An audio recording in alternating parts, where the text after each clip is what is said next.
সূর্য উকি দিচ্ছে। তিন দিকে এখান থেকে মাত্র 3 কিলো। আসসালামু আলাইকুম। আসসালামু আলাইকুম, সবাইকে স্বাগতম। আমি এমডি নয়ন বলছিলাম। আজকে আপনাদেরকে নিয়ে যাচ্ছি এমন একটা রাস্তা যা আপনাদের মাঝে শেয়ার করব।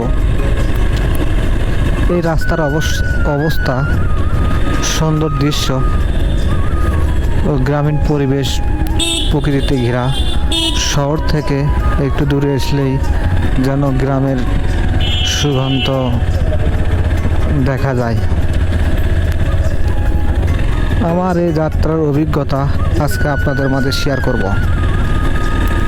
চলেন শুরু করা যাক। এটা হচ্ছে কল্যাণপুর থেকে একটু সামনের দিকে। এই রাস্তাটা চলে গেছে ডাইরেক্ট 3 দিঘি। এটা 3 দিঘি রোড। এটা গ্রামীণ একটা পরিবেশ। এদিকে সূর্য উকি দিচ্ছে। 3 দিঘি এখান থেকে মাত্র 3 কিলো। এই রাস্তা দুই পাশে যেন অসাধারণ। কল্যাণপুর বাজার, একটু পরে কল্যাণপুর বাজার। এটা কল্যাণপুর গ্রামের মধ্যে আর কি ঢুকলাম। বাজারটা কাছাকাছি। এখানে মরিচের বিখ্যাত সেই বাজার, কল্যাণপুর বাজার।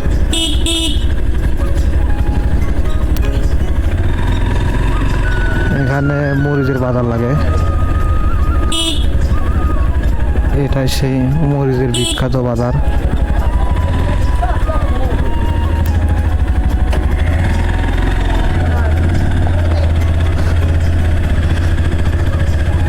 দেখতে দেখতে আমরা চলে যাচ্ছি।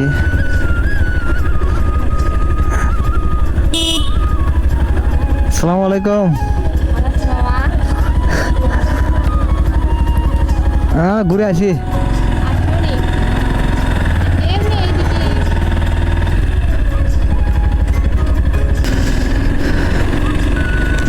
এটা হচ্ছে কল্যাণপুরের শেষ রাস্তা। সামনে আপনার আমরা বর্তমানে আছি। এটা কল্যাণপুর গ্রাম, এখান থেকে শেষ। রাস্তাটার বাঁক 3 দিকে এখনো 2 কিলো।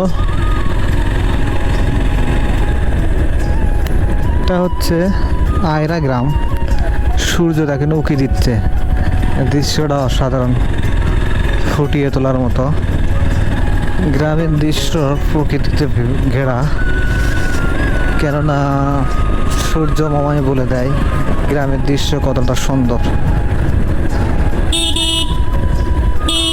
রাস্তার দুই পাশে গাছ, যা আরো মনমুগ্ধ করার মতো।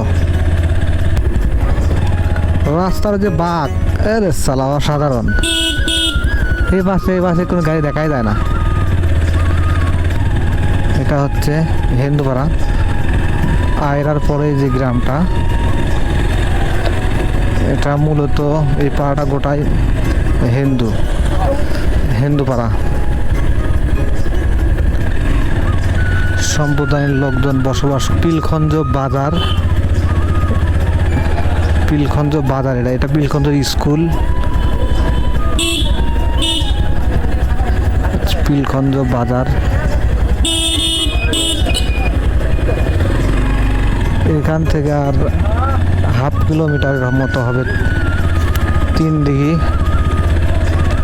এটা পিলখঞ্জ বাজার। এই রাস্তার অতিরিক্ত বাঁক। দেখতে দেখতে আমার গন্তব্যস্থানে চলে যাচ্ছি। আজকের মতো ভিডিওটি এখানে শেষ করছি। যদি ভিডিওটি ভালো লাগে আপনারা লাইক, কমেন্ট, শেয়ার করবেন।